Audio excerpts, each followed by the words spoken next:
చెప్తున్నాం, జగన్మోహన్ రెడ్డి గారు ముఖ్యమంత్రిగా 5 సంవత్సరాలు ఉండి నిన్న మేనిఫెస్టో రిలీజ్ చేశారు. అయ్యా జగన్మోహన్ రెడ్డి గారు, పోయిన మేనిఫెస్టోలో మీరు ఇచ్చిన వాగ్దానాల కథ ఏమిటి అని అడుగుతున్నాం. రైతులకు 3,000 కోట్ల రూపాయలతో ధర స్థిరీకరణ నిధి కోసం ప్రతి సంవత్సరం పక్కన పెడతానన్నారు. ఏ సంవత్సరమూ పెట్టలేదు. రైతుల కోసం 4,000 కోట్లతో ప్రతి సంవత్సరము పంట నష్టపోతే పక్కన పెడతామన్నారు. ఏ సంవత్సరమూ పెట్టలేదు.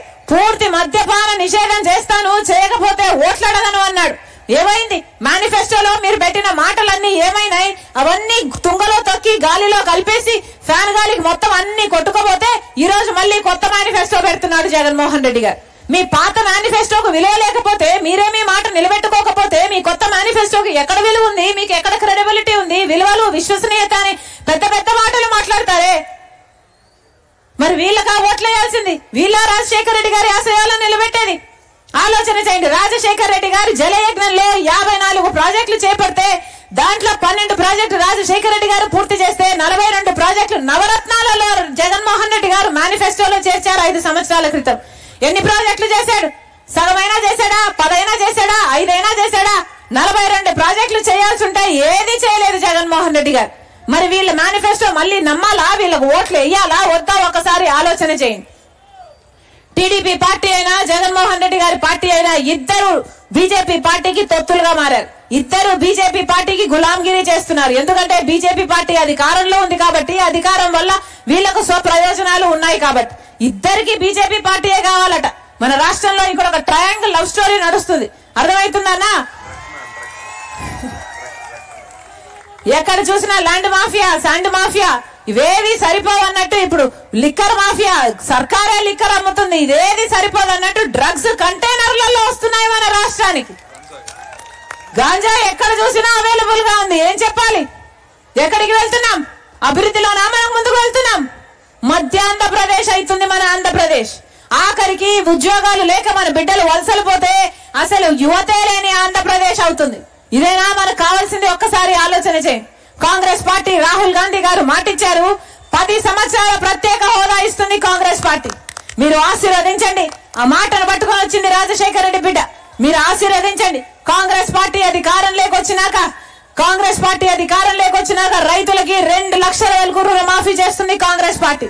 కాంగ్రెస్ పార్టీ అధికారంలోకి వస్తే ప్రతి పేద ఇంటి మహిళకు మాటిస్తున్నాం, ఇల్లు గడవడం ఎంత కష్టమైపోయిన ఈ రోజుల్లో ప్రతి నెల 8,333 రూపాయలు, అంటే సంవత్సరానికి 1,00,000 రూపాయలు, 5 సంవత్సరానికి 5 లక్షల రూపాయలు ప్రతి పేద కుటుంబానికి ఇస్తుంది కాంగ్రెస్ పార్టీ.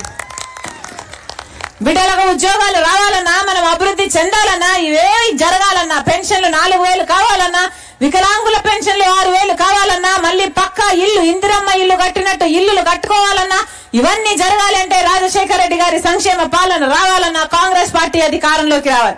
మీరు ఆశీర్వదించండి, కాంగ్రెస్ పార్టీని దీవించండి. హస్తం గుర్తు మీద, కమ్యూనిస్టుల గుర్తు మీద మీరు ఓట్లేసి ఇండియా కూటమిని గెలిపించండి. మళ్ళీ ప్రత్యేక హోదా వస్తుంది అని కాంగ్రెస్ పార్టీ మాటిస్తుంది. పోలవరం ప్రాజెక్టు, రాజధాని ఇవన్నీ సాధ్యం చేసుకోవాలి అంటే మీ ఓటు చాలా ముఖ్యం. అందుకే చెప్తున్నా మరొక్కసారి, కాంగ్రెస్ పార్టీ అభ్యర్థులు, ఎంపీ అభ్యర్థి సత్యారెడ్డి గారు, ఈయనెవరో తెలుసా? గద్దరన్న శిష్యుడు. మన విశాఖ స్టీలు అమ్ముడుపోతుంది అని దాని మీద ఒక సినిమా తీశాడు. అన్నా మీకోసం కొట్లాడతారు. మంచి వాగ్దాటి ఉన్నవాడు. అవసరమైతే పార్లమెంట్ లో కొట్లాడతాడు, నిరాహార దీక్షలు చేస్తాడు. ఇందాక చెప్పాడు జైలుకు కూడా వెళ్తాడు అని.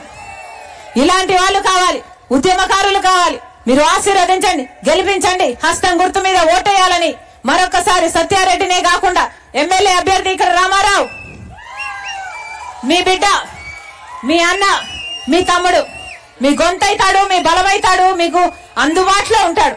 మనస్ఫూర్తిగా ఆశీర్వదించాలని. అలాగే భీమిలి సంతోష్,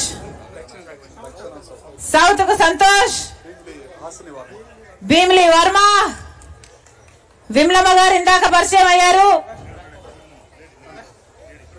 విమలమ్మ గారు సిపిఐ అన్న, అందరూ ఆశీర్వదించండి. మీ ఓటు అన్నది చాలా ముఖ్యం. ఒకసారి మనసు పెట్టి ఆశీర్వదించాలని మరొకసారి రాజశేఖర రెడ్డి బిడ్డ ప్రతి అన్నను, ప్రతి తమ్ముని, ప్రతి అక్కను, ప్రతి చెల్లిని శిరస్సు వంచి చేతులు జోడించి మనస్ఫూర్తిగా నమస్కరించుకుంటున్నాం.